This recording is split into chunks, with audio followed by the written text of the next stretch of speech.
तर राणांच्या मतदारसंघातील 2 मिल बंद पडल्यानं कामगार उपाशी राहिलेत। बच्चू कडूंनी हे विधान केलंय। काँग्रेसच्या काळात मिल सुरू होत्या, मात्र भाजपच्या काळात त्या बंद पडल्या, अशी बच्चू कडूंची टीका आहे। तर तुमच्या काळात मिल बंद पडल्या त्याबद्दल तुम्हाला लाज वाटली पाहिजे, अशी जळजळीत टीका बच्चू कडूंनी केली आहे। तर बच्चू कडूंमुळे कामगारांवर उपासमारीची वेळ आली, असा पलटवार रवी राणांनी केलेला आहे। तर बैठकीत कडूंनी आयत्या पिठाचा नागोबा केला असल्याची टीका सुद्धा रवी राणांनी केली आहे।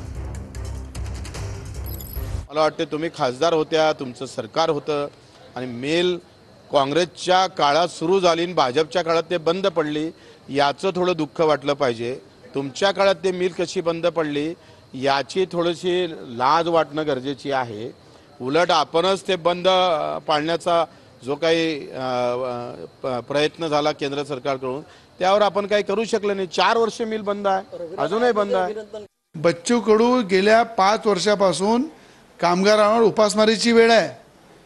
तिथे लोकांना बेरोजगार झालेले आहे, पण कधी तिथे भेट दिली नाही, कधी तो प्रश्न उचलला नाही, कुठल्या प्रकारचं त्या कामगाराविषयी सहानुभूती दाखवली नाही।